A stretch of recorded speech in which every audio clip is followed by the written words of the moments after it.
Bienvenue sur le Savoir Express. Aujourd'hui, nous plongeons dans une période fascinante de l'histoire, la ruée vers l'or. Installez-vous confortablement et préparez-vous à voyager dans le temps. Tout a commencé en 1848, lorsque James W. Marshall a découvert de l'or à Sutter's Mill en Californie. Cette découverte, pourtant accidentelle, a marqué le début de la ruée vers l'or californienne, attirant des milliers de personnes de partout dans le monde, prêtes à tout pour faire fortune. Imaginez le frisson de trouver une pépite dorée au fond d'une rivière. Les nouvelles de l'or se sont rapidement répandues, provoquant une migration massive vers l'ouest.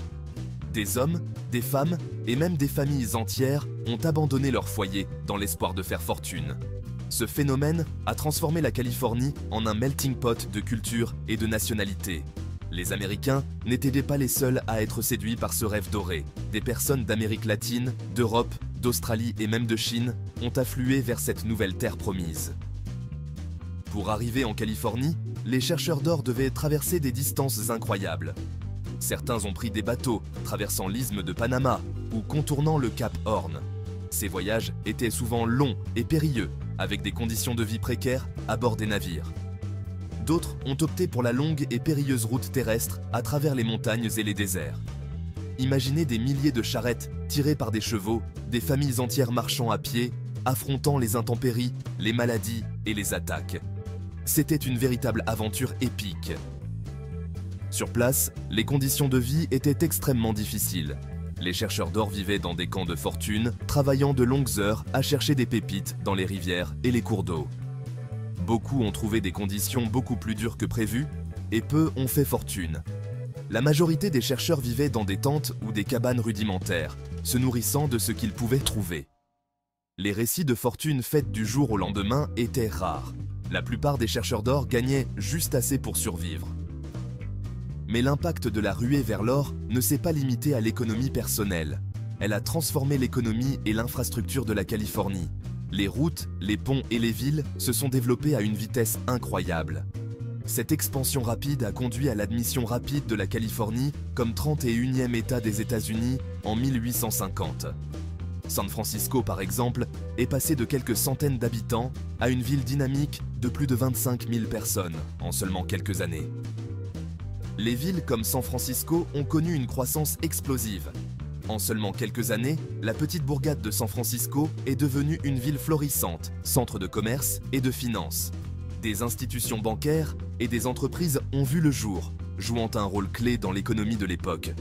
Des histoires comme celle de Lévi-Strauss, qui a commencé à fabriquer des vêtements robustes pour les mineurs, montrent comment certaines personnes ont su tirer parti de cette époque pour bâtir des empires durables.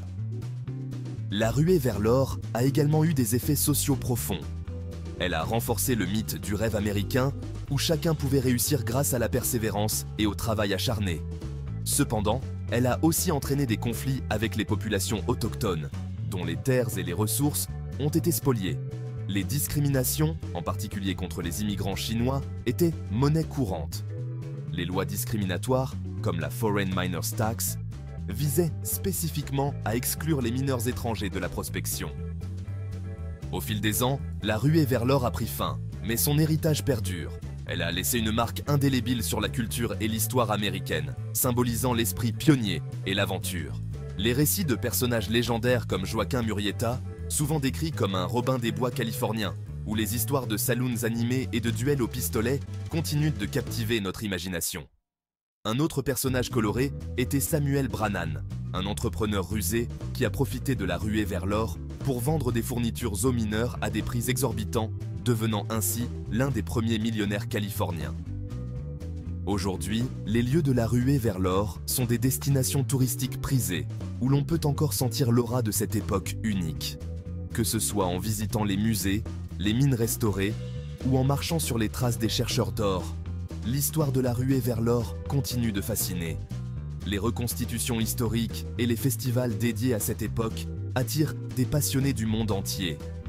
Les musées comme le Marshall Gold Discovery State Historic Park à Coloma ou les mines historiques comme celles de Grass Valley et Nevada City offrent des aperçus fascinants de cette époque révolue.